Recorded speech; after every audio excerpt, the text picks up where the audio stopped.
of Wargames! Wargames! Wargames! What's going on, everybody? It's your buddy, it's your pal Spaz, Phoenix, YWC, reality checking. You don't see my pretty, sexy face, so you know I'm not alone. Wargames this Sunday. Jake DeMarco, how do we feel, bud? We're muted, but now we're good. We're doing good. We're extremely excited. I can't wait for this Sunday. Even if you're an AEW fan who doesn't like NXT, this is one of those pay-per-views that you have to tune into. No matter what, this is something you're going to enjoy because it is just all-out war. Thus the name War Games.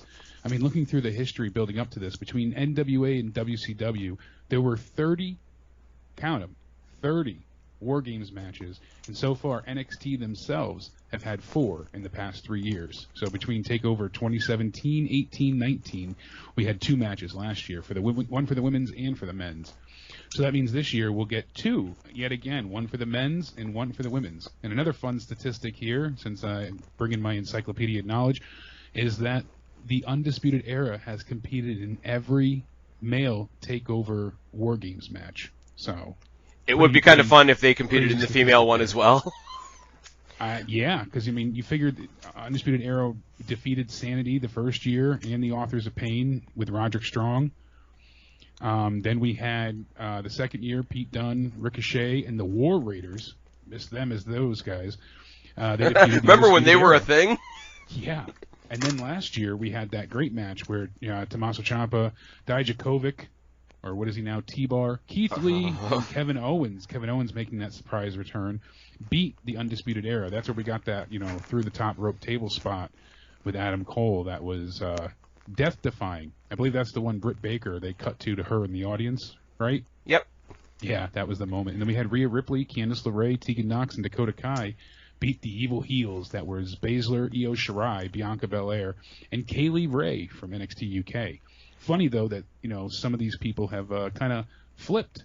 Tegan Nox, obviously, was out with injury, but Dakota Kai was on the face team and then switched in the match last year to the heel team. This year, how good was that turn?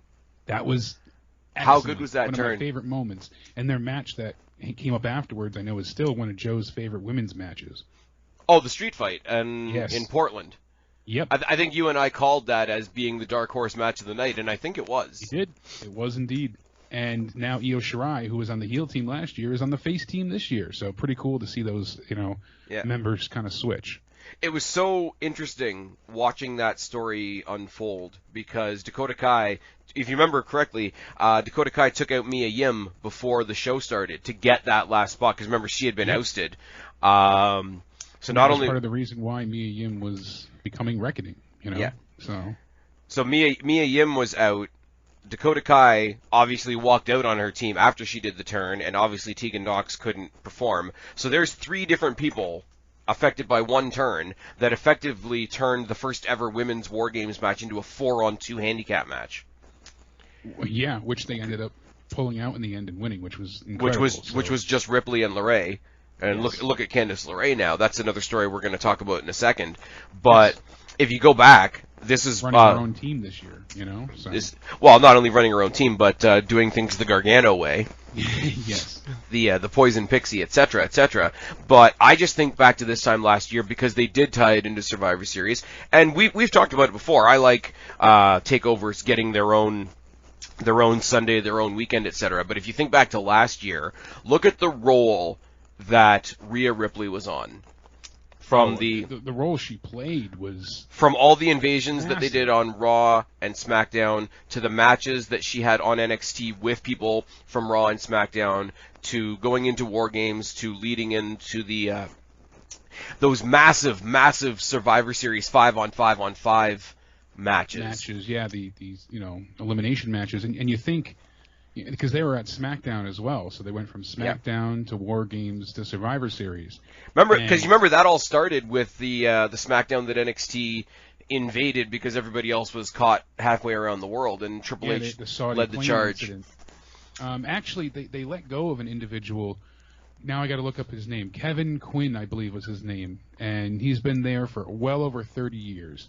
So his son posted on the subreddit, the Squared Circle subreddit, saying, "Hey, my dad's been a part of the business for 30 or 35 years, long time. They just let him go because of the pandemic. You know, they're leaving. He's leaving on good terms, and he's retiring now. But he was forced to be let go because of COVID. So can we just give him some credit, because there's going to be things that you've seen in the past that he was directly responsible for. One of the things that he was directly responsible for himself is one of my favorite promos, the 3 Faces of Foley. Yes. Where you see all of the Mick Foley characters interact with each other. That was his editing genius to get that done. Nice. So this guy went ahead and answered an AMA the next day. The Reddit, begged him, please come on and answer our questions. And a lot of people tried to get him to crap on Kevin Dunn, but it didn't happen. He only spoke highly of him and Vince. He went to Vince's kids' weddings. He was very close to everybody. Yeah, so he just walked out gracefully type thing. Yeah, but it sucks that they forced him out. He didn't want to be done. So, right. It is unfortunate. That's how they respect your loyalty to them. He says that the biggest difficulty was not going from SD to HD on television. It was actually going from mono to stereo. Reason I bring this up, though, is that, he wishes he got to do more with NXT, and he said that Saudi plane incident was actually a lot scarier than described. And then he removed that comment, so... Yeah, I'm going to guess that anything... I wonder that, when we heard about the issues of them being held on the ground and, the Army being there and things like that, I bet you a lot of that is true, and because he removed that comment not long after. But like I said, he made some comments on how, people aren't crazy about the stories, but things work different on NXT, and I think it certainly shows. Oh, yeah, NXT... And that's one of the points I'm getting to here is how, loyalty be damned. There is something that's still working, because the main roster is just floundering at this point in time. For the most part, SmackDown has Roman, but besides that, we're still kind of lacking. I mean, there's things here and there. Like, you have to, with the main roster, and, I mean, I won't waste very much time talking about the main roster, because we're here to talk about the better stuff. You do have to kind of pick and choose what you like and what you're choosing to enjoy, and also what you enjoy based on the fact that you accept that it's a bit ridiculous. A lot of people don't like the way Riddle is being portrayed right now as sort of like the dumb stoner guy, but you know what? If you let it be fun, it's kind of fun. Obviously, I'm loving everything that The Fiend and Alexa Bliss are doing. The Roman turn is one of the best things main roster WWE has done in a while. The way it's elevated Jey Uso as a single star, the way we're curious as to how Jimmy's going to fit back into the mix. There's so much... I don't know what you want to say, like interlock in there. This new intriguing thing, like will they, won't they have a big feud between Drew McIntyre and Sheamus. But the thing is, to get to those things that you like and cling on to those things that you like, you have to wade through so much crap. So much crap. That's the problem, because there's so much effort that you have to apply to withhold your attention for that long to get to the things you want to see. I don't know how, and I've said this before, it's no secret, I've said it to you, and I've said it about you in videos that you guys aren't even in. I don't know how you guys do the Raw review every Monday, without blowing your fucking brains out. I really sadly, don't. We really do get to that point where it's just so mind-numbingly painful to get through. And that's why, unfortunately I haven't seen this week's NXT yet, being so busy, but NXT has at least been solidly enjoyable, and that's my main point, is that every episode there's a main focus, and they apply that focus heavily throughout whatever they're trying to get to. Thus, they've been focused on War Games. So the stories we have going into War Games has been entertaining. And they didn't just come out of nowhere either. No. Everything has a proper progression, and every build-up led to a War Games match. Yeah. That's the thing. And the thing is, Hell in a Cell because it's time for Hell in a Cell. These feuds warrant the cell. See, Hell in the Cell doesn't bug me so much. It's just you have feuds that are ongoing, and okay, this month it happens to be in the cell. Okay, fine. What's a little bit more sort of laid on and on the nose is when you get to something that I personally love, which is the Elimination Chamber. But it's okay, you have to contrive this way that, these 6 people happen to have an issue with each other. War Games... Yeah, instead of it being about the title like it used to be, now it's about the individual stories they try and shove in there, and Yeah. it ends up not working. Wargames runs the risk of having the same thing, though, but I think most years they've managed to avoid it. Like you said before, we get a nice surprise, like we did last year with Kevin Owens. Shotzi said we're supposed to get some big surprises, so... Yes. I'm intentionally leaving the women's match until last, and yes, partially that has to do because of my biases. But no, even though we have long-term stories that have led into everything that we're going into everything that we're going into tonight that matters, because we're going to shit on some matches too. Yeah, there's a couple that I'm not overly looking forward to, but... But even the stuff that's long-term has had some nice twists. Like, there's some genuine stuff that twisted that I didn't see coming, where I thought I knew where it was going, and it didn't. And yes, it has to do with the women's match, which, I don't know, I'll put it out to you right now. I hope that the women's, as much as I like the Pat McAfee stuff, as much as we all think highly of the Undisputed Era, I genuinely hope that the women's match main events again this year. I do as well, not just to agree with you here. Obviously it's your show, but you're on the right cue, because honestly I feel the same way. I feel like the women's match has more to offer in terms of storytelling going forward. They can set up more, especially with the women's title not being defended. That's one of the topics we'll get to as well. But yeah. Honestly, I like the idea of them going on last, because I feel like they have more to offer, not just with the match itself, but more to continue with going forward. And that's one of the things that NXT excels at, and that AEW has been getting better at as well, is what's coming next. Why should I tune in next time? And that's the thing with the Undisputed match, because even last year there was a bit on the line, and that's the same thing we have here. Obviously, they want to take out Pat McAfee, but past that, it's like, all right, their feud's kind of over if they defeat them here. So we got to see which way this turns out.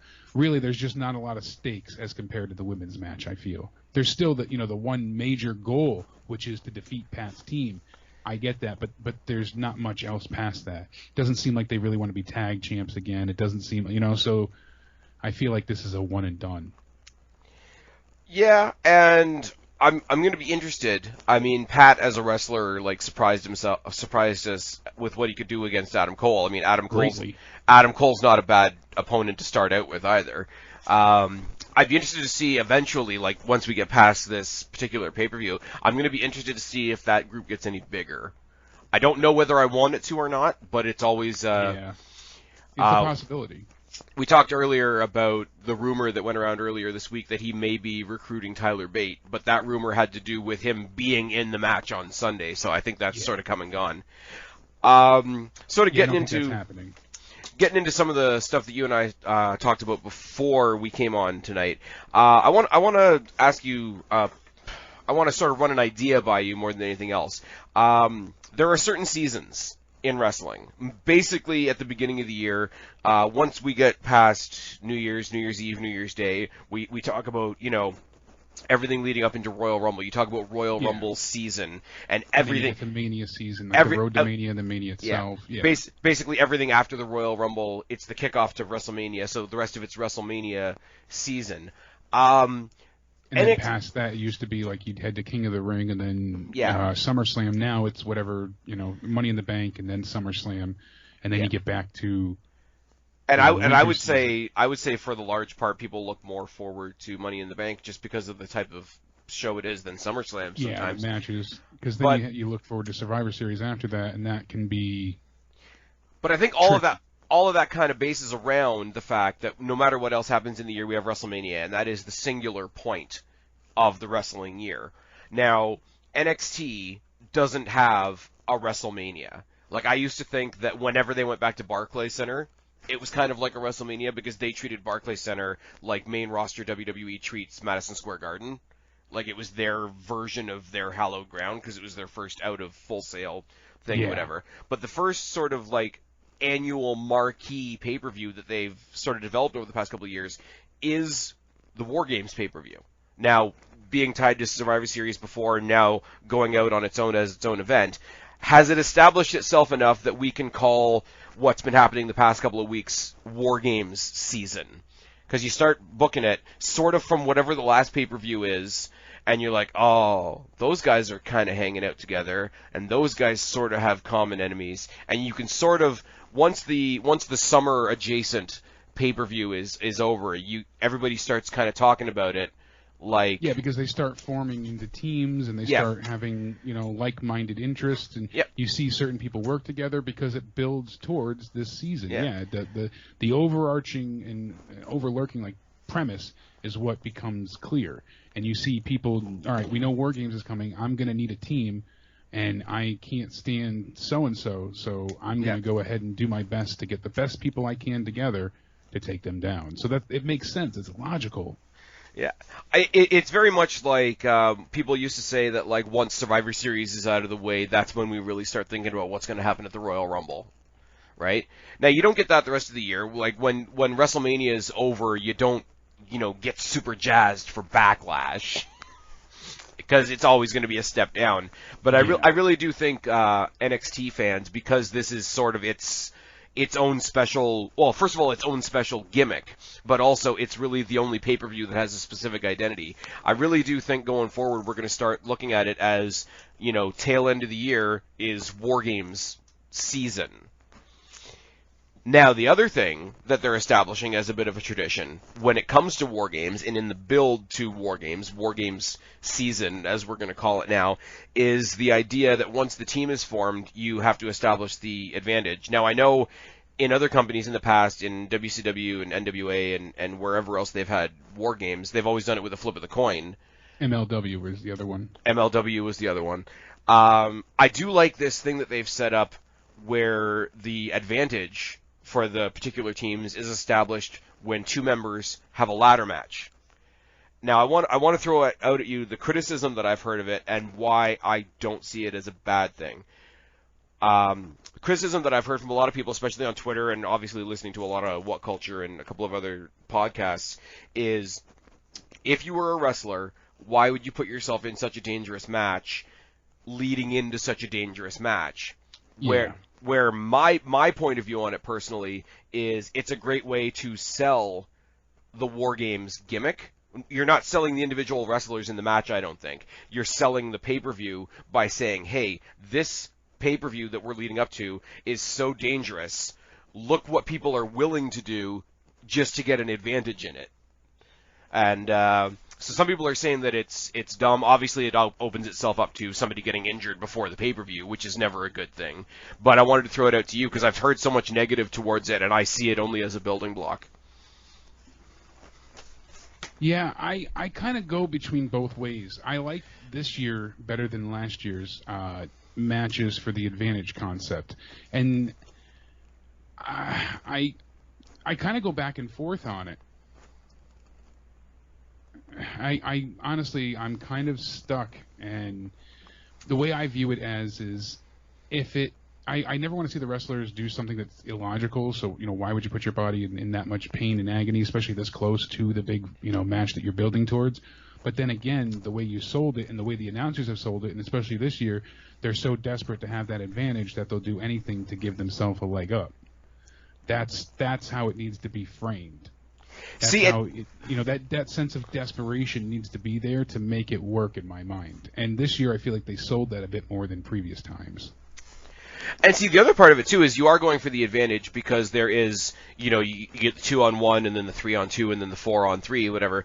But the thing is, they have an advantage of the numbers until the end of the match because the team that's had the disadvantage all match also has the last fresh body to go into the ring.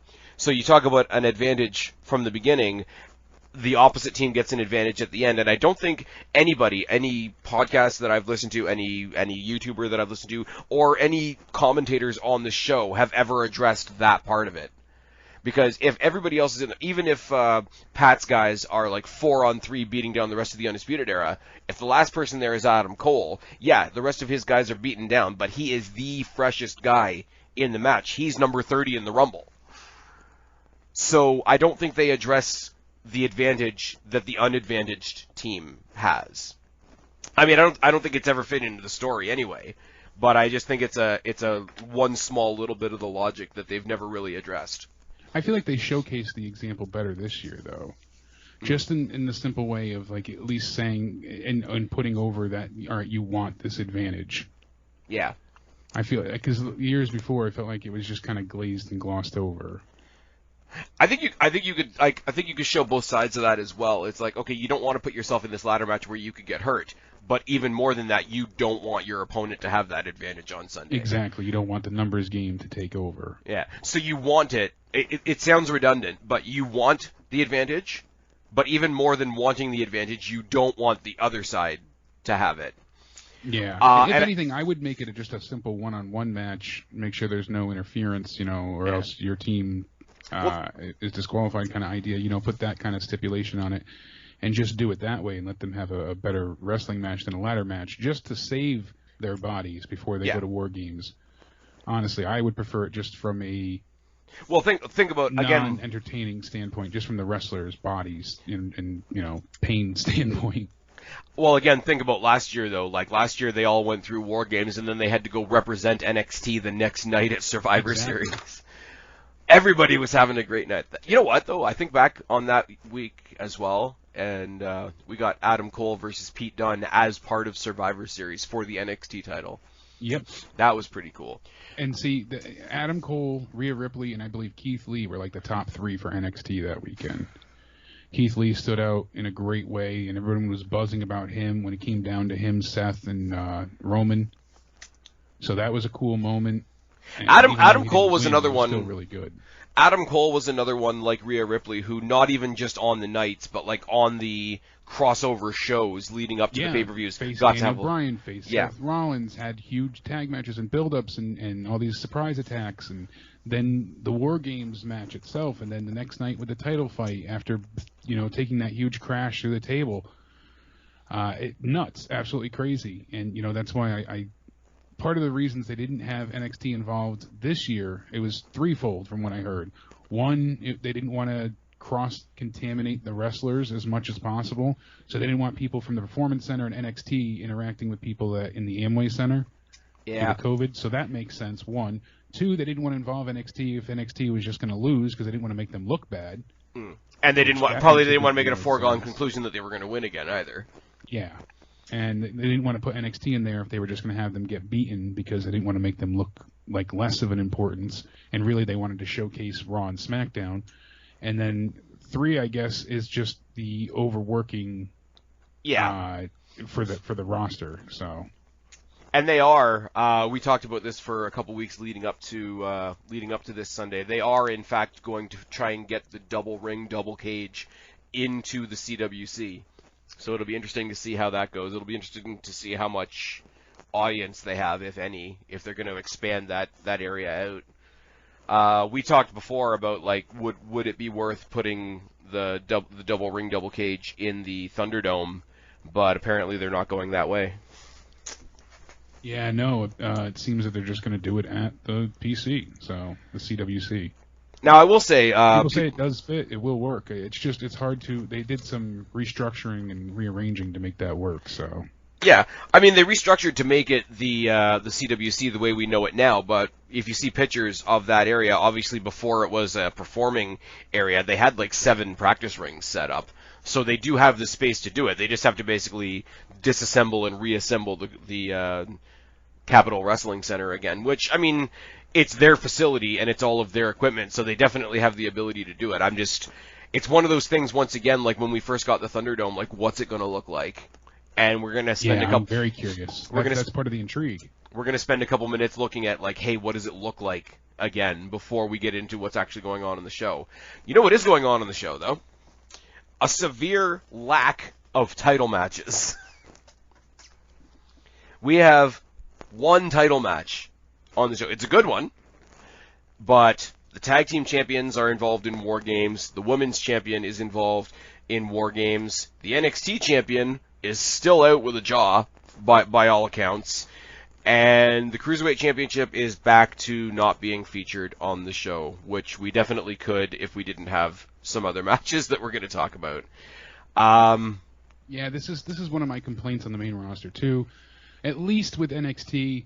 They don't do this often. This is just a special thing, And the main roster kind of taints my view on this, unfortunately, because they do that so often where they have their champions either in non-title matches or they throw them into teams. It's unfortunate that that's the way it turns out, because like Asuka, now she's in a tag team series, but she's the women's champion. You know, we see these kind of things all the time, and it takes away from the importance and relevancy of said title. Thankfully, with NXT, this is a one-off, and it's not the case, and usually they don't succumb to that type of booking. Thankfully, that's not the formula they go for. So with them doing this, so long as I remind myself that this isn't a common occurrence, I'm okay with them not featuring the titles on this night. I mean, the only one we have focused on is the North American title, which has gotten a great deal of TV time and is a pretty important story going into this show as well. Yeah, it does solve one of the problems that I do have with Survivor Series when they do Battle of the Brands and whatever, because all the singles matches at Survivor Series these days, because they've basically turned Survivor Series into bragging rights, right?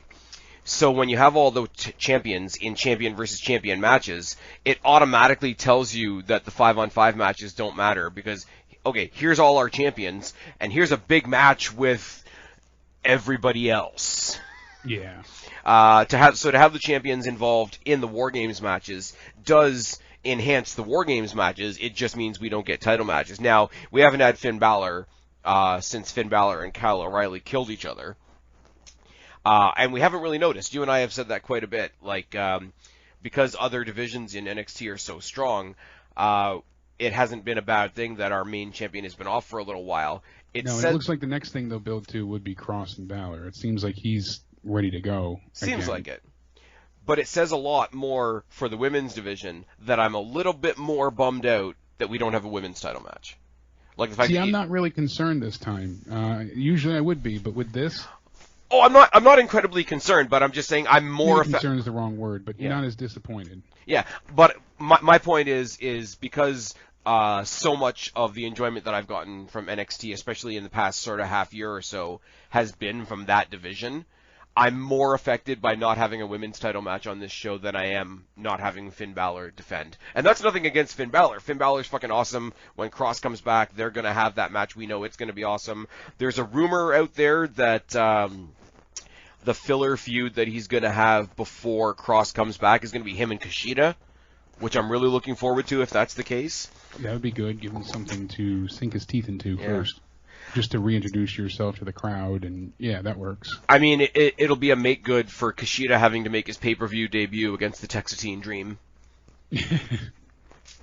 And Kushida's he's showing enough of himself that it's like you could be doing more with this guy. Like, I know there's a lot of other people that have seen him perform in Japan. I'm not one of them. I'm seeing him fresh as he comes into NXT. He's not going to win, as much as I hate to be that much of a damper on it, but I do think Kushida and Balor would be a great match. Yeah. I think you bring him back from the jaw. You have Kushida be the smart striker, like targeting the face. Like there's an already written story there for that. Yeah, it's easy to insert yourself into. And I mean, just personally, you and I have beat the drum for it for a long time. The Cruiserweight Championship needs to be on the show. Yeah, that is the one thing that I'm not thrilled isn't here, and I would take that over like the Loomis and Grimes match any day. And they do need to pull, I will say, because people are traveling over now. I mean, Pac is back in AEW, Pete Dunne is back in NXT, we just got the Grizzled Young Veterans back, we just got the guys from Imperium back again.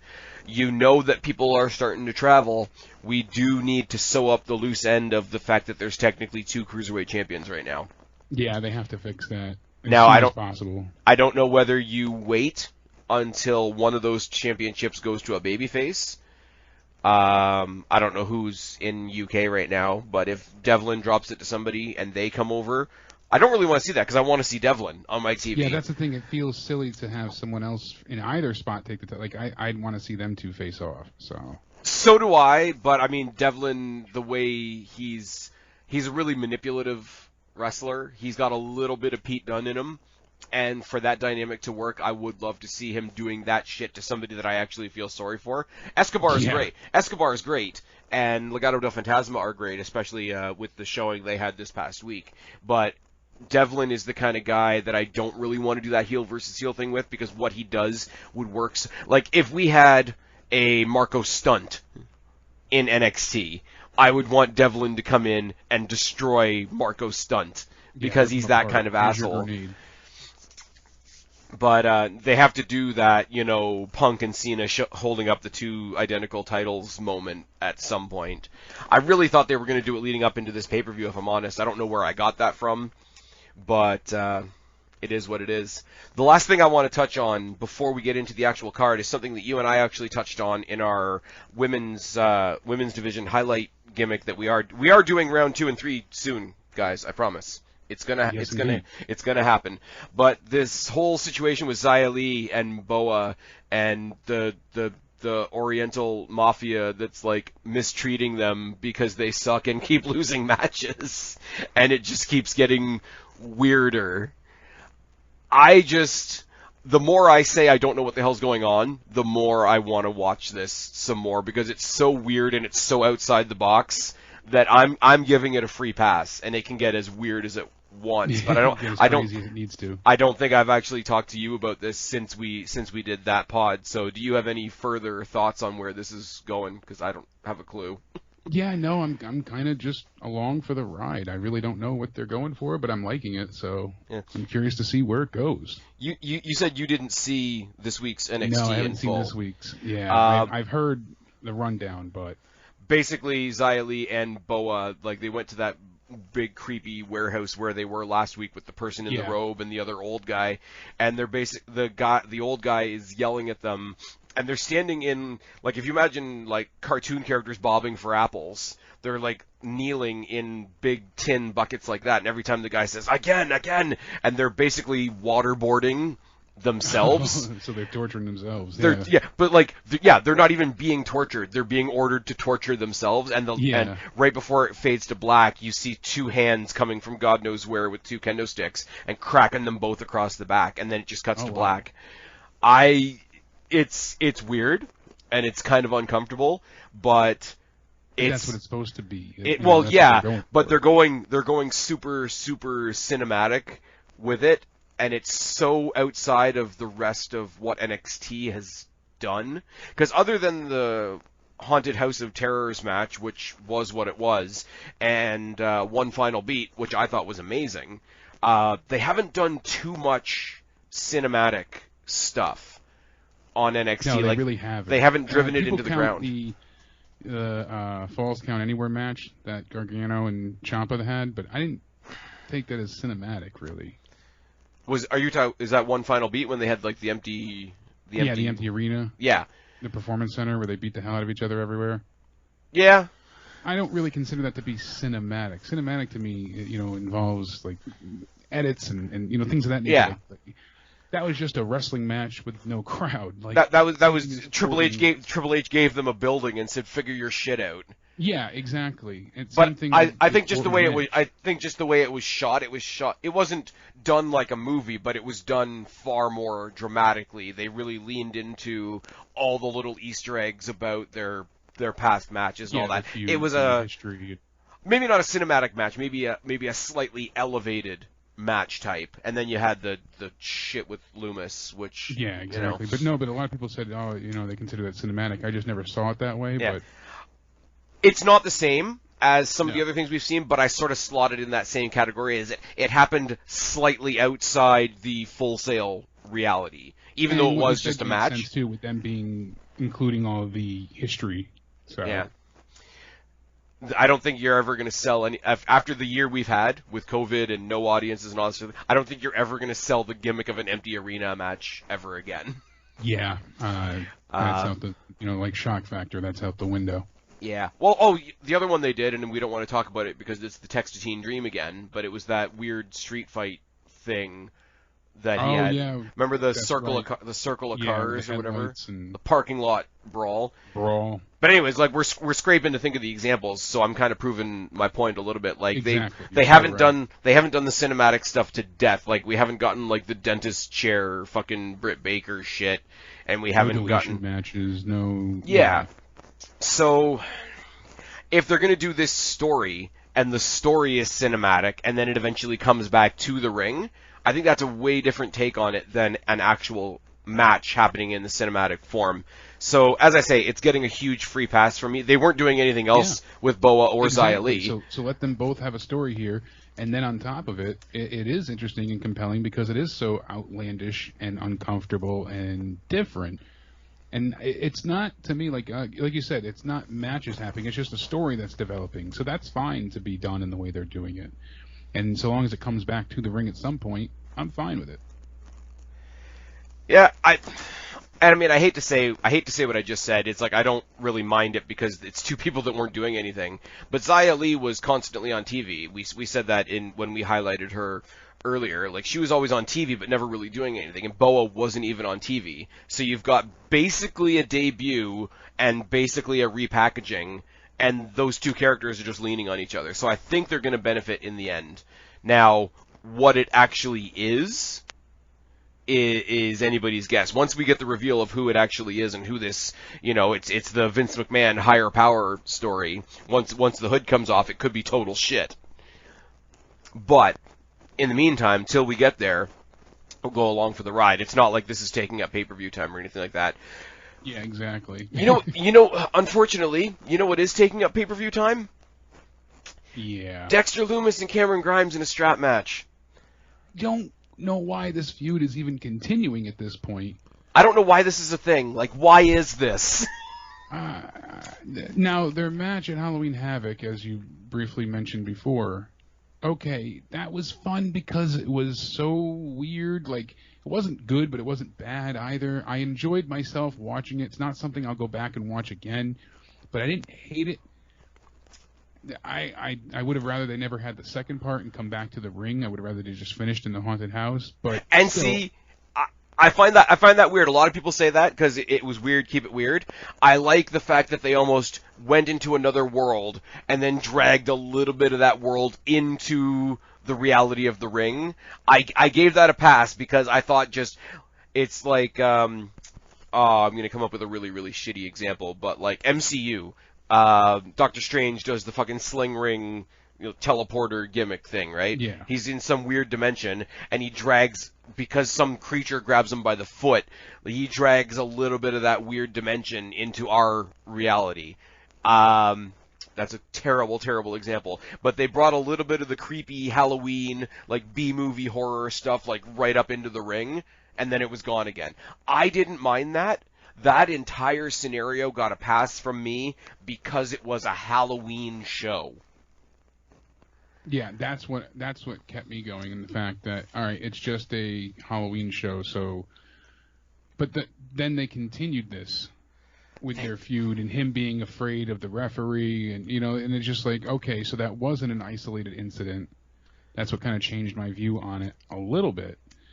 And from there, it just continued to escalate. We had a blindfold match, and it's like, all right, that was terrible. No one wanted to see that. Now we've got this stuff again.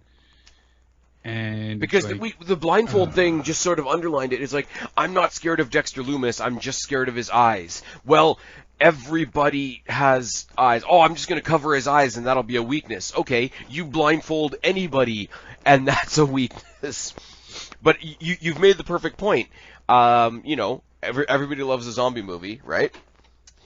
But if you saw behind-the-scenes footage of the cast members of a zombie movie just like hanging out in the locker room or in the dressing room or whatever, and the actor A and actor B are scared of each other because they play zombies in the movie, that's what continuing the scary referee thing did when we got back to regular wrestling. Yeah. I don't want this. And I said it to you, this is a first for TakeOver for me. Like, this is the first match at a TakeOver that I've hated for the match's sake. Now, it wasn't for booking, it wasn't for story, just I have no interest in that. I don't care for strap matches much either. Now, you and I have talked about matches before where it's like, we don't really know how we got here, we don't really know what this match is going to be, but it'll probably be pretty good. I think we looked at the Thatcher Balor match a lot like that. We both kind of said, like, what do we want to say about this other than it's probably going to be good. Like, there's matches that I have questioned.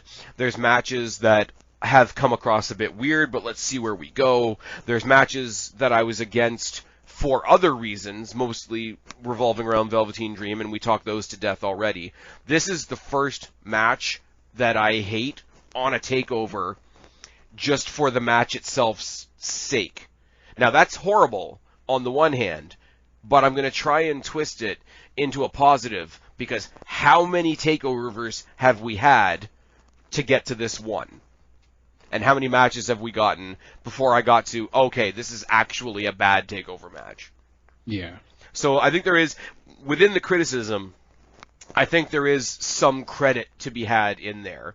And it's not the credit on the night, it's the credit of everything that's come before it. But I couldn't care less.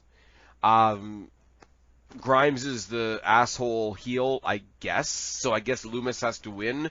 But Loomis is not an interesting wrestler. And if he wins, they're pushing him forward. Apparently, before Cross got injured, one of his major feuds before facing Balor was supposed to be Loomis.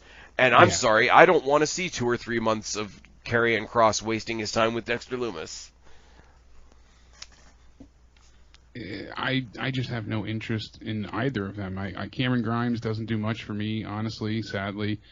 I started to like the character, and then it just kind of faded. I don't know, just what they've done with him hasn't been superb. And Loomis, that's a huge hill to climb with him not speaking, and it just, the serial killer gimmick works in some regards, but then they take these odd liberties with him that make him use these or utilize these weird choices, and it just doesn't always add up. The other thing with Loomis like being the weird in his wheelhouse, honestly. For me, just because I spend way too much time on Twitter, Loomis being the silent, creepy, staring serial killer guy, is totally shattered because I've seen cameos that he's done. Yeah, exactly. And it's just like it's him in like shades on the back of somebody else's like motorcycle or some shit, and I'm like, no. It's not quite as bad as Undertaker doing cameo and wishing somebody a happy birthday for $1,000, but it's still pretty bad. I hope you do well in your heart surgery. The dead man's chasing you. Yeah, that kind of stuff. Yeah, let's not give somebody a message from the Undertaker when they're going for anything medical. There's just some really horrendous symbolism there. I was gonna say some obvious symbolism. Ooh. I'm surprised. I think that Dexter Loomis wins this strap match. Yeah. I think that's where they're going with this. That's my prediction.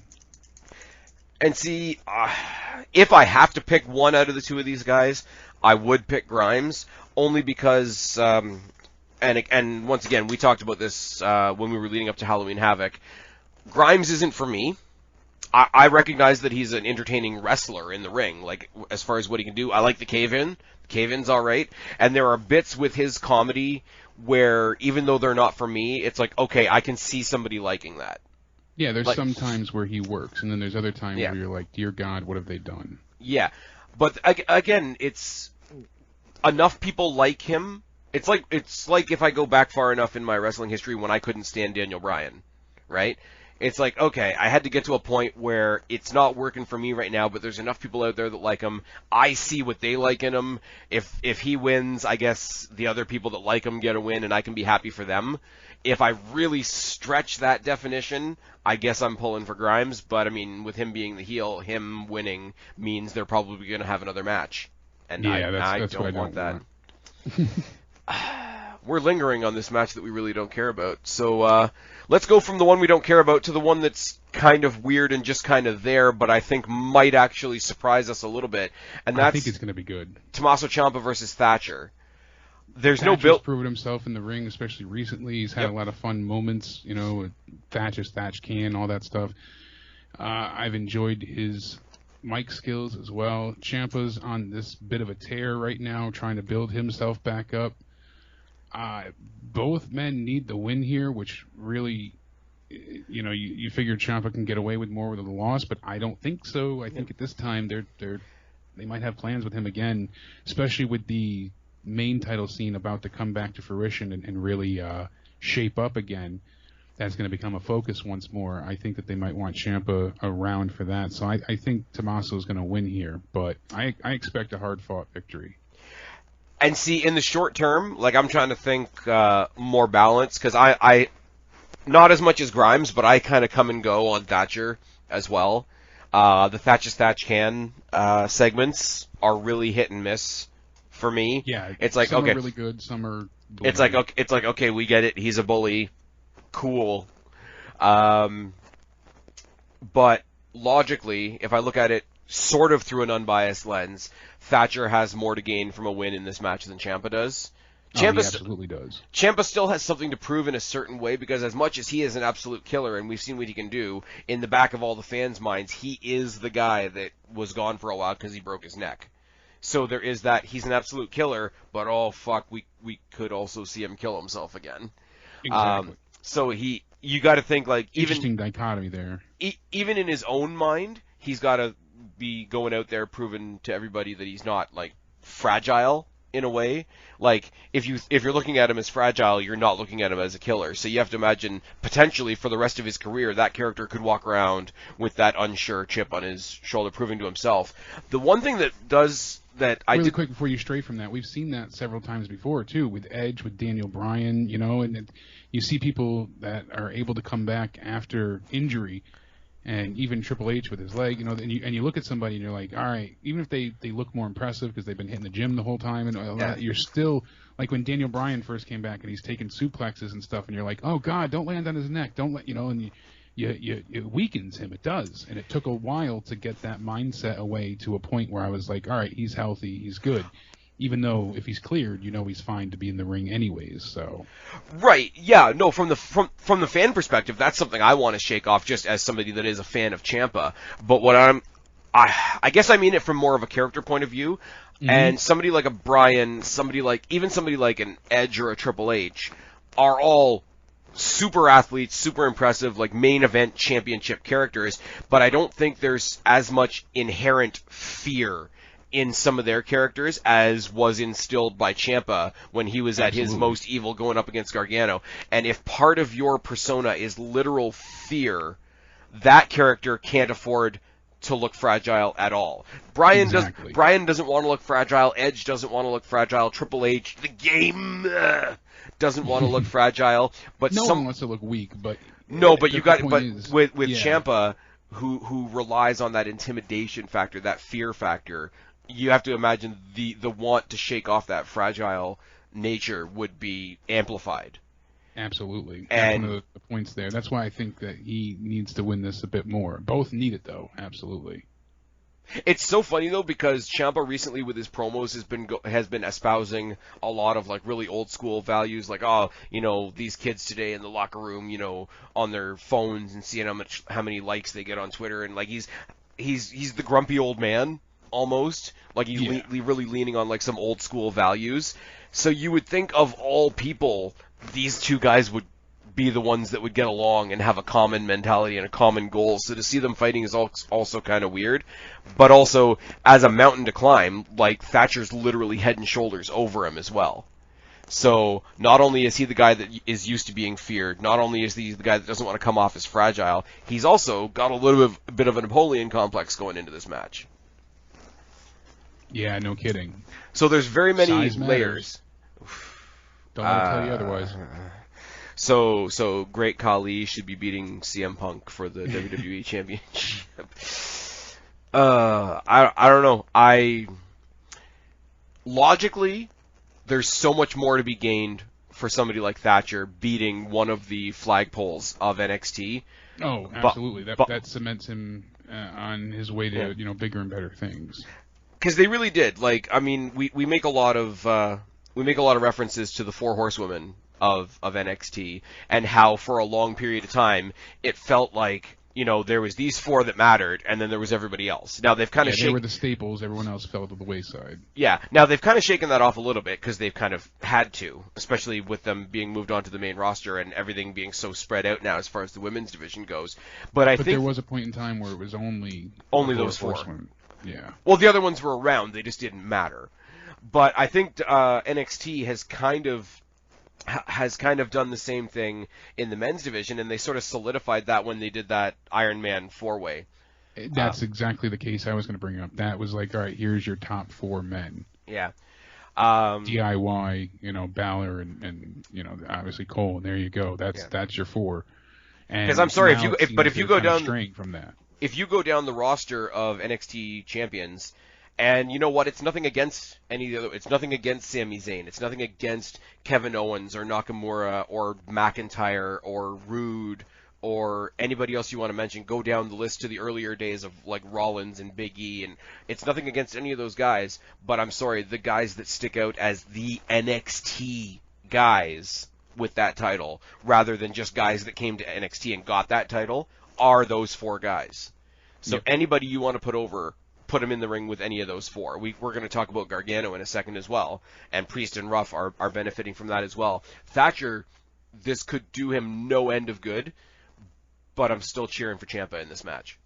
Yeah, that I agree with you. That's true, but I'm sticking with Ciampa as well. I just personally want to see him win, and I think that he certainly needs that win a bit more. Even though it opens up more opportunities, I think that Thatcher can still recover by getting beat in one of those, which they can't always execute it well, but when they do pull it off, I feel like Ciampa's one of the ones that can make you look good even in defeat. Yeah, oh yeah. So there's no worry about that. I mean, I wouldn't love it, but I wouldn't mind these guys like destroying each other to a no contest and maybe going to one more match. I wouldn't hate that either, especially the way that it was kind of thrown together in a sense. Yeah.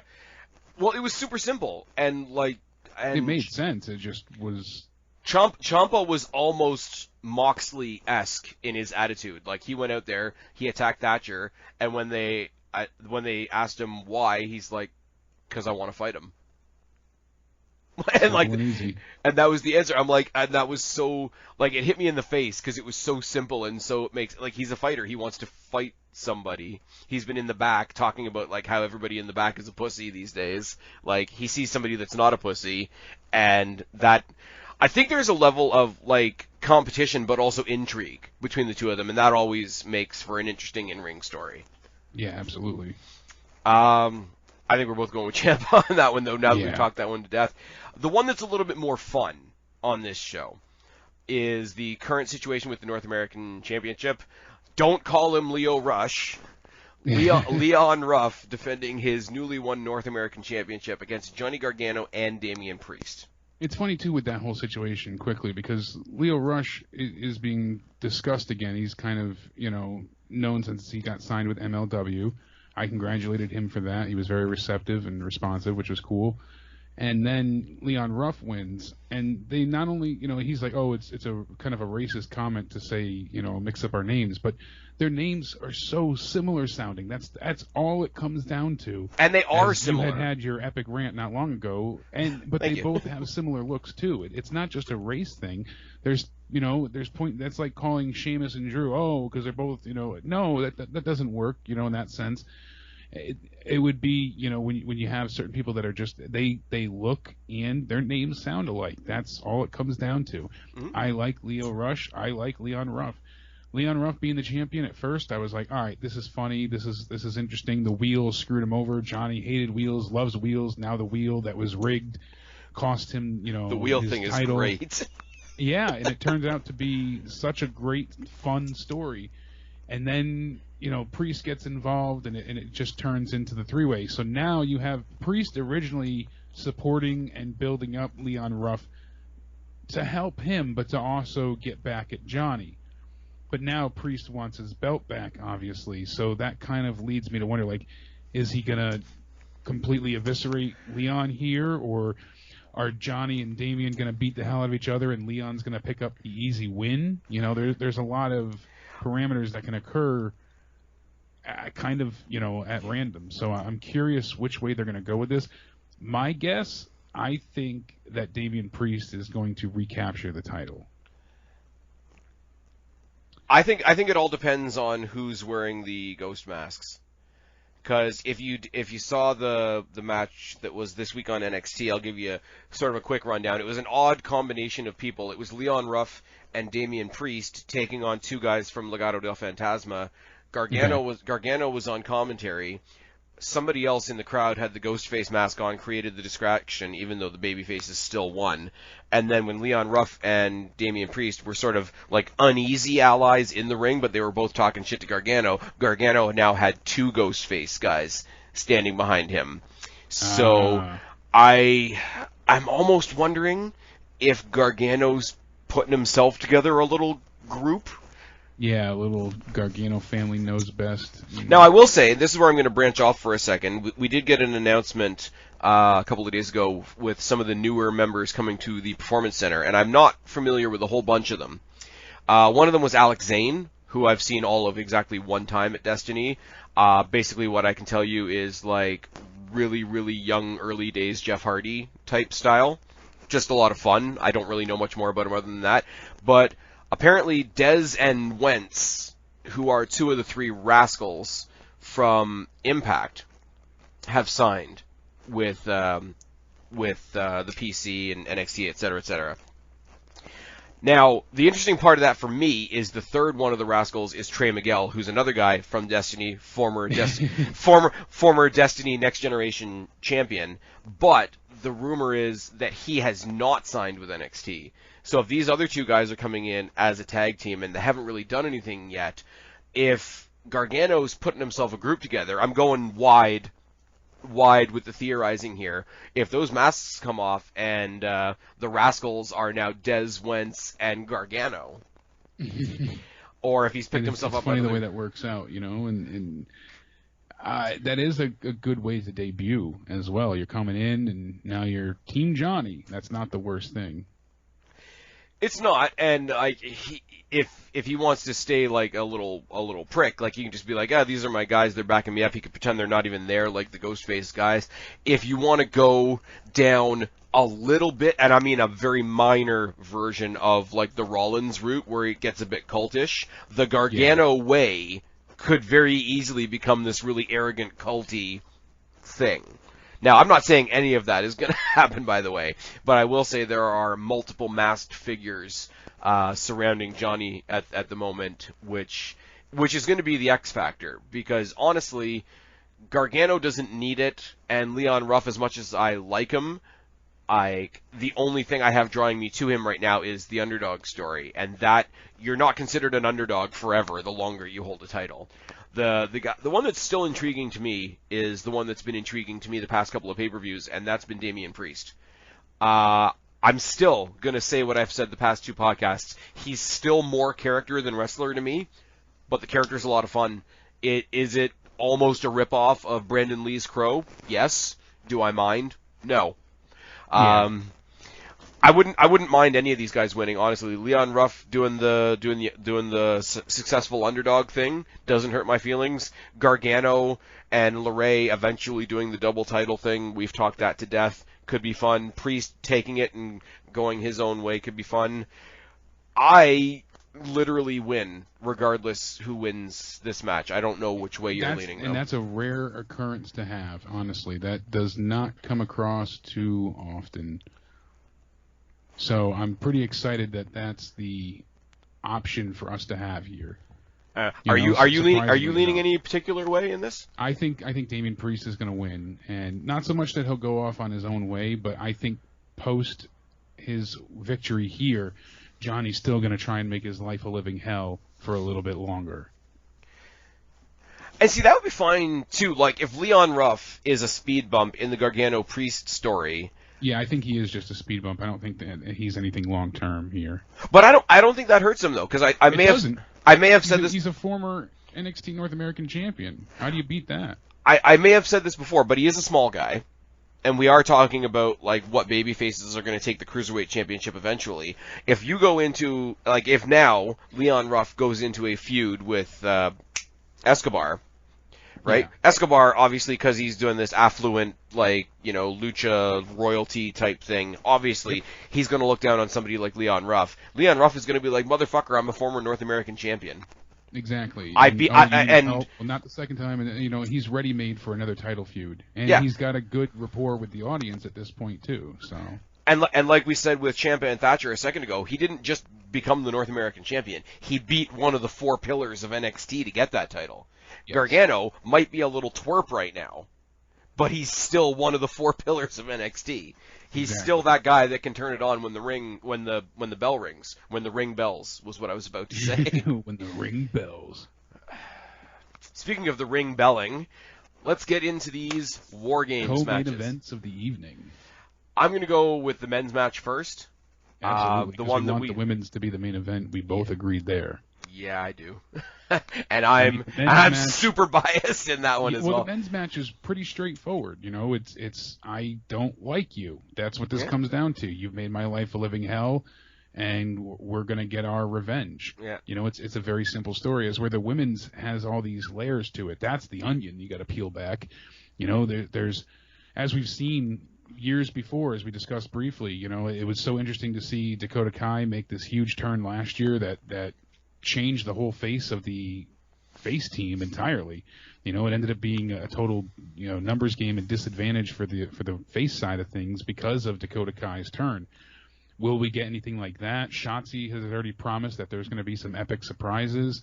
And with certain people being added, we don't know how Indy Hartwell is going to play into this yet, even though she's not in the match. I mean, that's still a factor in here. So there's a lot of what ifs. And where do we go with the title after this? Does anyone on the women's team that's with Io Shirai on the face side of things turn to, you know, start a feud with Io? You know, there's so many possibilities, and there's a lot of big players here. So as we're the men's side of things, the big players is really it's Kyle O'Reilly and Adam Cole. Not that Pat McAfee isn't great, Pete Dunne's great, and then we have the tag champs in Birch and Lorcan, but they're the tag champs. None of these guys, except for, as I said, O'Reilly and Cole, are going to go for singles titles, you know, and go for that top of the company level. So it's not a bad thing. It's not a knock on them at all, but I'm just saying is where there's more room to become that top person in the women's side than in the men's side. And see, I think the guys match, and obviously we've both said it, all the fireworks are in the women's match. But there is so much functionally and structurally good about the men's match. Like, it serves so many purposes just getting here. Not even on the night, but all the paths we've taken to get here. Because McAfee is an outside guy who had his first match against former NXT champion Adam Cole at a TakeOver. That's great for him. We speculated at the time, because he had all his football buddies backing him up at the time, hey, it's going to be Undisputed Era versus, like, McAfee and, like, 3 other football guys, and won't that be weird and different for Wargames, right? But instead, what did we do? We took Lorcan and Birch, who we've talked about forever. Like, these guys are a great team, but we doubted that they were ever going to put the belts on them, doubted that they were ever going to elevate them.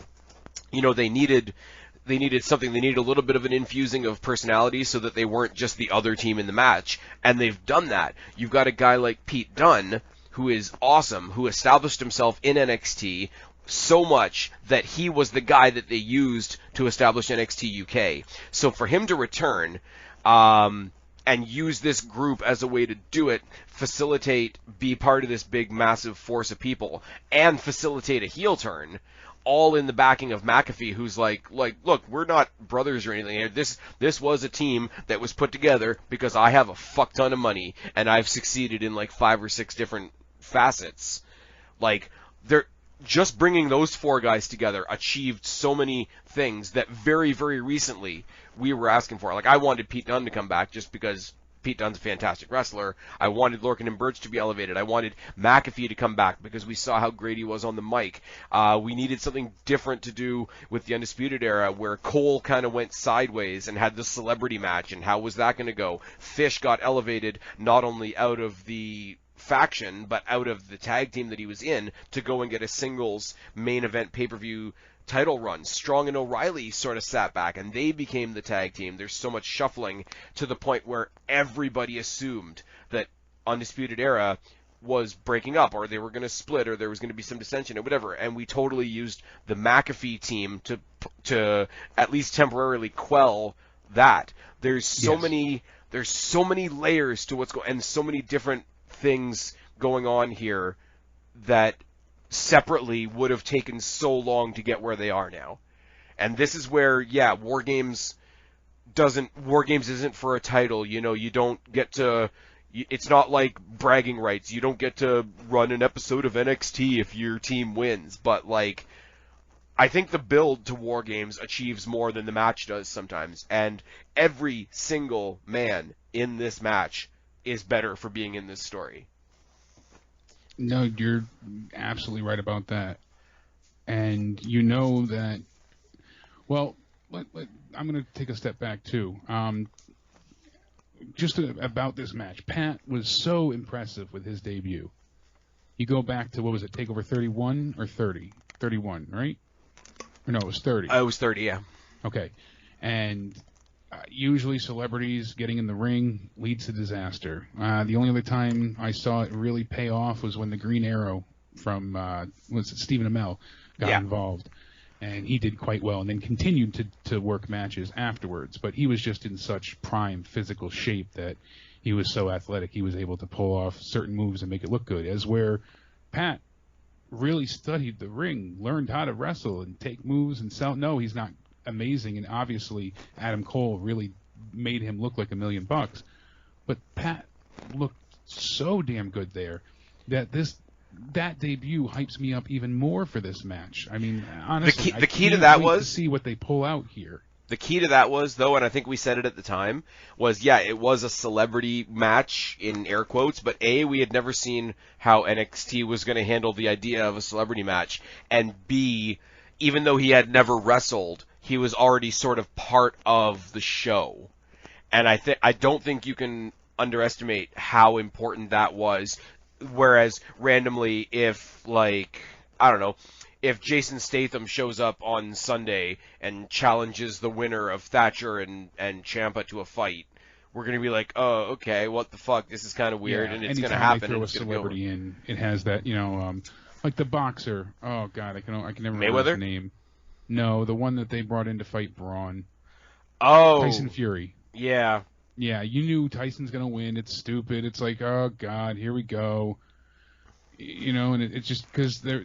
But as you said with Pat, he's a staple of the NXT brand. He's been on commentary. He does, you know, press for them and the watch-alongs and other shows. So he's a familiar face. So that was a benefit as well. It was someone that you're familiar with that felt fitting. He was justified, you know what it would be like? In his reason for being there. You know what it'd be like, and this may be a funny example, right? But if one of the mid-card women from the NXT women's division decided, and I only say this because they've basically become like the NXT house band, but if you had like Kacy Catanzaro in an exhibition match with Poppy, it wouldn't feel as weird.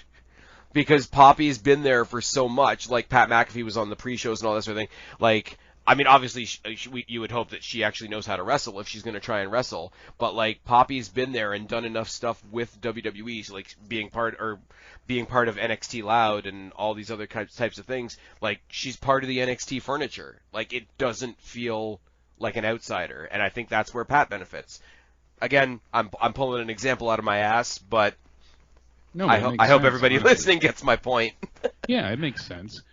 You're not wrong about it at all. And she probably have a great entrance too. He's and Poppy would certainly work, and you know, if they did something, because you've seen her several times, and that's the thing. You have to have someone that the audience is familiar with, or someone you have plans of using. You know, like when they debut Sting, you're like, all right, they're not just going to have him come out for a one-out. They're going to have him there for a few years in AEW. Same idea. You need to have plans. He's going to job to Cody Rhodes. It's fine. That is his favorite wrestler growing up. But the other thing is, too, like, crucially, because NXT, like AEW, is a more critical fan base, if Pat McAfee had gone in there, even though we do know him, and even though he is part of the NXT furniture, stunk up the joint. If he had gone in there and shat the bed, he would have ate it. He would have absolutely eaten it. Because while we embrace the brand more... We've done this picture show before. We're gonna take the shit out of NXT more than we will out of Raw and SmackDown because NXT has gotten us to a place where we expect more. So, yeah. Pat McAfee, you're part of the family, but if you misbehave, you're gonna get a spanking. Like, exactly, it is what it is. I feel like wins?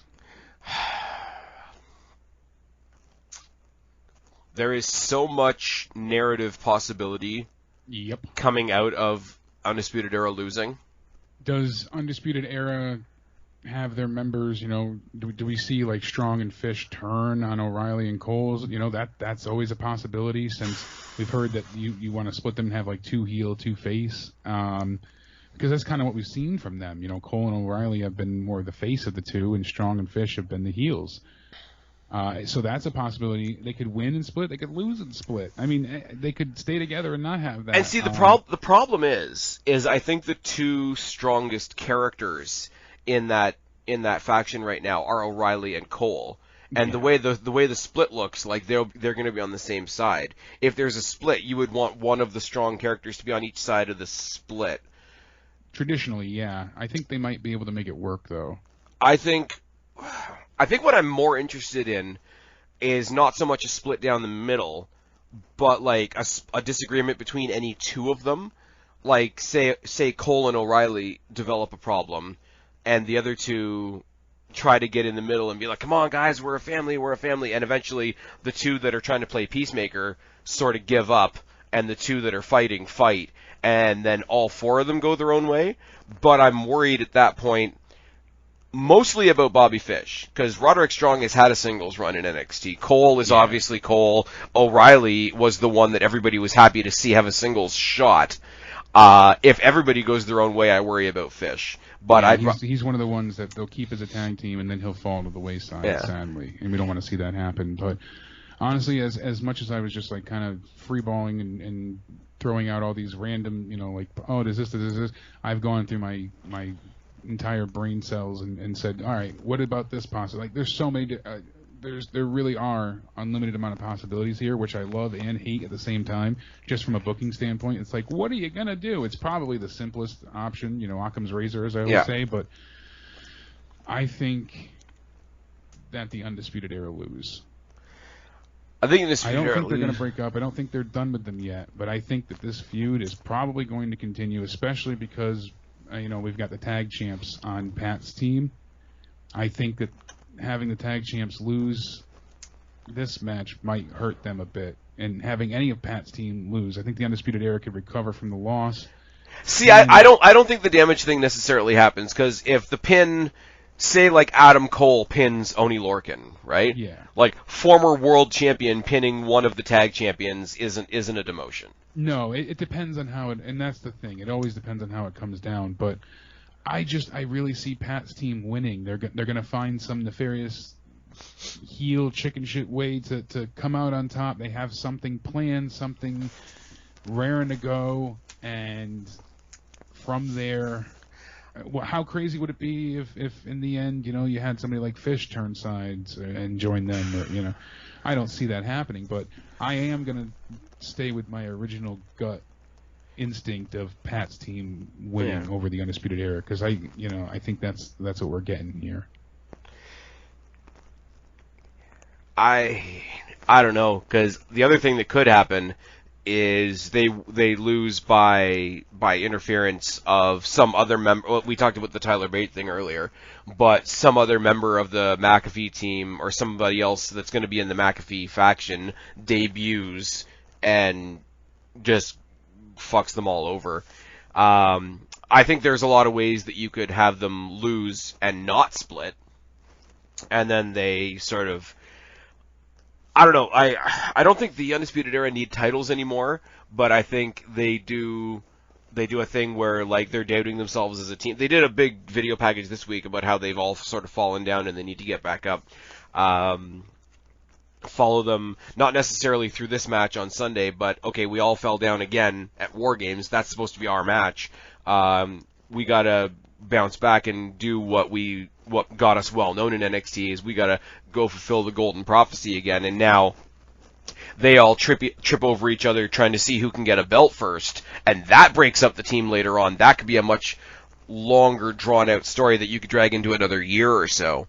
Yeah. But like, I don't know what you do narratively if Undisputed Era wins, because McAfee's team just, what do? They get more people and try again. Pretty much. Because, I mean, McAfee does other things as well. Like, he is eventually going to disappear off TV and go do other shit. So, I don't think he's going to be their mouthpiece forever. And if Dunn goes... I'd love to see a singles feud, like, totally separate from the story that we're talking about on Sunday. I would love to see a feud between Dunn and O'Reilly. Oh, yeah, no doubt. That would be great. They would kill each other. I hope that they go that way kind of eventually, too. That'd be cool. Yeah. Anyways, I think we're saying Pat McAfee's team wins. The only way Undisputed Era wins is if they just want to give us a babyface win. If it's a straight up, yeah. I think that there's going to be some type of interference, nefarious meaning, something. And it wouldn't. And you know what the thing is? Like, we're talking about all the logical reasons and all the puzzle piece reasons why Undisputed Era should lose. But you know what? If they just want to give us this is the first time Undisputed Era has gone in as the baby faces, and it is their match, so them winning is a feel-good moment. If they want to treat it that simply, that wouldn't be terrible. Like, I would take that on the night and, like, come to next Wednesday, we all reset, we all start new feuds, and call it, like, a fresh page, new book, whatever you want to say. Because we're assuming these guys are still going to be tied together in this feud after this, and that might not be the case. Yeah, exactly. Anyways, let's sink our teeth into something that is a lot more fun, a lot more rock star, and that is the NXT Women's Wargames match. Candice LeRae, Dakota Kai, Raquel Gonzalez, Toni Storm, with Indy Hartwell somewhere in their corner, still rocking the comedy neck brace, I'm sure, because she was wearing it on Wednesday. She was climbing a ladder, trying to interfere in a ladder match with the neck brace on. That was awesome. Versus Shotzi Blackheart, my girl, Ember Moon, Rhea Ripley, and the current NXT Women's Champion, Io Shirai. Team Shotzi. These women are going to kill each other. Absolutely. If you, people that have been listening to my show the past couple of weeks have heard me saying, I don't typically listen to the Lillian Garcia podcast, but please, I beg you, go listen to the interview that she did with Shotzi Blackheart. A lot of really, really rough stuff in her past that she got into, but one of the positives that came out of that is, typical interview question, because she's done a lot of hardcore wrestling in her past. Lillian Garcia asked her, like, where do you see your future taking you? Where do you want to go in, like, a year, 6 months, whatever? And the typical answer is, obviously I want to main event a pay-per-view. Obviously I want to, get my hands on the women's championship and all that kind of thing. But she was very specific about, I want to do some hardcore matches. I want to do some ladder matches, some cage matches, some matches with toys. So This is much like Halloween Havoc was. I think this match is built around her. You think so? I really do. I think so as well. Kind of seems like that's what they're going for here. Which is insane when you look at the rest of the star power in this match. Yeah, I mean, the biggest names in women's wrestling today are all packed into this. You have 8 of the biggest names. Yeah. I mean, Ember Moon just successfully came back to NXT from the main roster after her, like, long-standing injury. Io Shirai, obviously the champion. Rhea Ripley is a fucking star. No doubt about it. Candice LeRae, Dakota Kai, we've beaten it to death, are probably the 2 best heels they have. In very different ways. Dakota Kai is a little bit more malicious. Candice LeRae is a little bit more arrogant. Kai's also got Gonzalez in her corner, who's been making huge strides in the past, I would say, month and a half or so. And Toni Storm is the brand new heel turn. I love the swerve, because we thought the 4th person in that team was going to be Hartwell, and then Storm made the heel turn, which brought in Shirai on the other team. So both teams got elevated a bit from what we thought they were going to be. Also, I don't think they had anybody for Shirai to defend against. I think that might have factored into it as well, because all of her contenders are in this match. I don't know. I'm going to keep going back to it. You didn't see NXT this week. One of the highlights for me in the ladder match was Shotzi Blackheart climbed the guardrail and the fence mesh that's above the guardrail and came off the top with a coffin drop. That's crazy. If she does the coffin drop off the top of the cage, I'm going to mark a little bit. I'm not going to lie. Ripley has the potential to look really awesome in this match too, but as we discussed, like the entire weekend of Wargames was sort of centered around her last year, so I think she might, in her own right, maybe take a step aside, be the heavy artillery for her team, but not necessarily be the person grabbing the spotlight. I'm looking at people like Gonzalez and Tony Storm, who this is their first time in the match. I'm really curious to see what they do. And like I say, the sneaky tactics of LeRae and Kai are going to be there. Hartwell's obviously going to interfere. I would love to see some lower babyface sort of be the one to cut off Hartwell at the pass. Like Hartwell's running down to the ring and maybe she gets cut off by, I don't know, Catanzaro and Carter. And then you spin it off and have like Indy Hartwell and Candice LeRae having a mini tag team feud with them for a while to elevate them a little bit. Yeah, pretty good too. I'm sorry, this match is 100% defined by my bias. Shotzi Blackheart's team needs to win this. I think that they have to win this. I think the face team absolutely needs to win this. I mean, she already promised that there's going to be big surprises and things of that nature. Oh, they're coming down on a tank. Like that especially with her losing her tank and Candice destroying it. That's one of the things that I think has to happen here. You called it right as I'm saying it. I think that's the best outcome for them is to have her come out in some new tank. I think that'd be really cool, especially with the Wargames tank, imagery and the theme and everything. It works out even better. And that is the only reason that I'm bummed that they're not doing it in the Thunderdome. Her and her team having a badass tank entrance is the only reason I might want to see this take place in the Thunderdome instead of the CWC. Other than the tactical like space issues and stuff, but I mean, there's a shot, and and those of you that saw my NXT review for this week will have seen it. There is a shot of Shotzi's team posing on the ladder after Shotzi got the briefcase, and you can talk about who's a better this. Who's a better grappler, who's a better striker, who's got better psychology, who's got better mic work and whatever, and we can get bogged down in those eccentricities like we always do. But every now and then you just have to say at face value, look at that team. That's a cool team. That is a very cool look. Both teams have that unique look. Yeah, but it's such a cool collection of characters, and they're characters that what we've seen from them on screen, you can see them getting along. You can see them. They've done these little video. I'm sure you've seen them in the little video vignettes of like Shotzi in the garage, like building her tank, and each one of them sort of walking into the garage as their announcement that they're joining the team. And it's just so aesthetically different. And like I say, they've done so much of the aesthetic of this show. Every ad for this show has been a little 10-second clip of Shotzi building her tank in her garage. So she has been the marketing ploy for this whole pay-per-view. She's the one that they seem to want to put the division behind. She's going to be the center, I think. And I'm not wishing it on Io Shirai because we know what happens when you go to the main roster.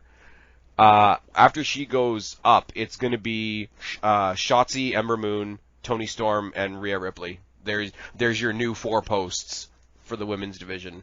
Dakota Kai has her place, absolutely, and I think she's very underutilized. Candice LeRae, even in the spotlight that she's been given recently, I still think is being incredibly underutilized. But as far as who's standing there in the center of the ring saying, "Look at me, I'm a fucking star," it's those 4 women after Io Shirai. And I don't think there's anybody on Raw. I don't think there's anybody on SmackDown. Go over to AEW, go over to Impact, go over to anybody. I don't think there's anybody doing that in their respective women's divisions the way that the 4 members on that team are on NXT right now. I can't disagree with that. That's a fact for sure. I'm really excited. Like, really, this is a pay-per-view of 2 matches. I mean, we talked about both Wargames matches. We talked about the triple threat which is going to be a lot of fun. We talked about the other 2 matches that we don't really give 2 shits about. We talked about all the stuff that's not on the show, as we usually do. But it is, we talked about it being War Games season and comparing it to Royal Rumble season. And I think it gets that pass in a way. I know we're talking a lot about giving NXT a pass. It's very... It sounds like I'm talking down to the brand, and I'm not. But if you want to talk about the comparisons to the Royal Rumble pay-per-view can suck donkey ass. If the Rumble match itself is good, exactly, you're going to have a good time. Matters really. I mean, in the grand scheme of things, yeah, it matters, but no one remembers the undercard for the most part. You just remember the Rumble match. You just remember the War Games matches. You remember the main event from. That's the point. Yeah, it's always weird when they choose who's going to go for the WWE title at the Royal Rumble because that match isn't the focus. So they throw in a contender like Hardcore Holly or Dolph Ziggler. You know exactly. What? If Cesaro ever gets a WWE title match, it's going to be at the Royal Rumble because it won't matter. I think the strong comparisons that we're making between War Games season and Royal Rumble season are only going to become more and more evident as this particular pay-per-view grows its identity. Absolutely. And the more they kind of build and garner their audience, the more advanced this will become. And I hope it only builds more and more. I'd like to see NXT truly on the level that Raw and SmackDown are at. I want COVID to fuck off so that don't we all get the vaccine out and let's get this done with. And it's one of those weird things. It's like, what do you want to go to, right? Like, I've been to WrestleMania. I've been to 2 Survivor Series. I've been to 2 SummerSlams. If you said to me right now, you can go to a War Games or a Royal Rumble, I don't think I could answer that question right now. Whereas, like, Royal Rumble's my favorite pay-per-view, and I've always wanted to see a Rumble live. Yeah. So I would be like, I have to go with a Rumble, but I would kill myself missing War Games at the same time. I've been to Takeover 25, which was great, and I've been to one other actual pay-per-view, Vengeance, back in like 04, I think it was. Yeah. Besides that, no pay-per-views, and I've been to tons of Raws, SmackDowns, house shows, all of that, loads of stuff. But should I mention that I was there for Rock versus Hogan in the Sky Dome? Oh yeah, you told me. Oh, what a match that must have been to see live in person. Jesus I mean, Christ. the crowd was deafening for that. So yeah. But no, I get your point. It would be such a hard toss-up to be like, do you want to see the Rumble or do you want to see War Games? Because I would be so torn, honestly. Because the thing is, right now, the Rumble, even though it's the Rumble, and you cannot take away what the Rumble is. Even if the Rumble, okay, I don't eat pizza, so this is a really bad comparison, but the Rumble is like pizza. Even when it's bad, it's still kind of good. But the more we go forward, the more it's tainted by its main roster-ism. And NXT just keeps defining itself. And if, like we said at the beginning, this is the only marquee pay-per-view they have. Like, everything else is sort of up to a whim. If there's a theme, if we get something like Halloween Havoc, if you get, what's it called? Bash at the Beach, was it? Or no, that was... that was the Great American Bash. Great American Bash, there we go. Great American Bash, they put a sticker on an old banner. That took a lot of hard work, all right? They brought in some cars. It's fine. Yeah, that was it. But yeah, no, I think I would go with War Games. Like, if War Games was, if this time next year War Games is going down at the Sky Dome, damn. Oh my God, you'll be there in a second. You'll be sleeping out overnight. I mean, I'll be getting tickets to War Games and the Rumble and the Raw after and the SmackDown before. And it's still fun to go live no matter what, and that's the thing that I miss. I cannot wait for this virus to be over with because.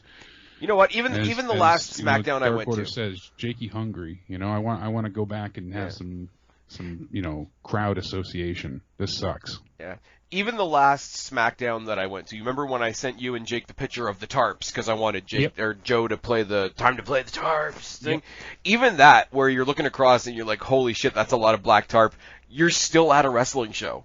And you're still sitting with 6,000 people, you Yeah. know, 8,000 people, and you're being like, oh, this sucks. It's only 10,000 fans instead of 18,000. But you know what, though? Like, now even... you can have 100, so... You know, between the first and the second wave, we were able to get a little bit of stuff. You know, the theaters opened up a little bit, and Destiny managed to pull their ring out into the parking lot. And I think there was maybe 60 people there. But you know what? I'm still at a show.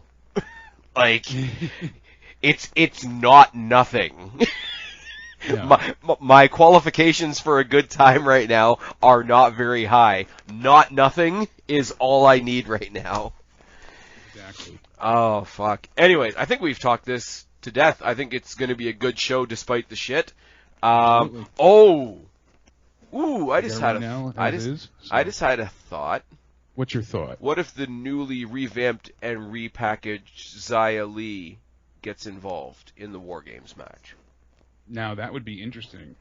And I'm not sure how they would fit that in, but...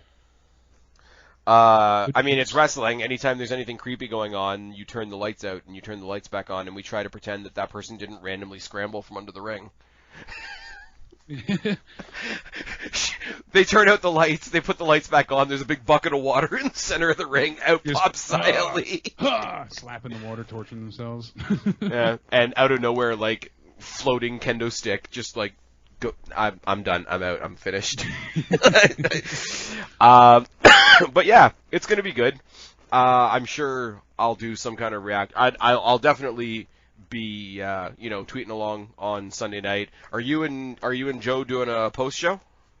I don't know, but we definitely got. Usually we cover NXT live, and after Halloween Havoc did poorly on his channel, he was like, "I'm not covering NXT anymore." But I don't know if that just meant weekly and not pay-per-views. I believe we're doing something, so. All right, well, guys, pay attention to Joe Cronin's show and see if Joe and Jake will be live. See if Joe and Jake are doing something. If not, I might grab you on the fly and maybe we'll record a little bit of a review if you're not otherwise occupied. I haven't actually done a proper review in a while. I can review Winter is Coming. They got another old guy in there, and they got another company involved, and Cody Rhodes stood there in front of Sting and jerked off in his tights. Anyways, Jake, tell them where to find you, buddy. You can find me on Twitter at Countdown Ended, and I also co-host, as we said, on the Joe Cronin Show. You can catch me there, and thank you, Spaz, so much again for having me on. I always look forward to these with you. You know, I love breaking down all the wrestling content we can, and I can't wait to finish up the rest of our women's division series, part 2 and 3, coming up soon. Well, we're 1/3 done. That's not too bad. Any news on your next charity thing? Not yet. It looks like the next one we're going to do is going to be early in probably the end of January, so early 2021.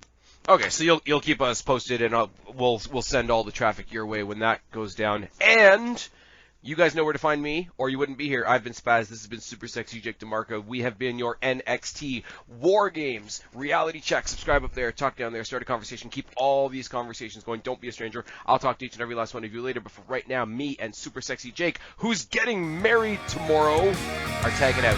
Bye.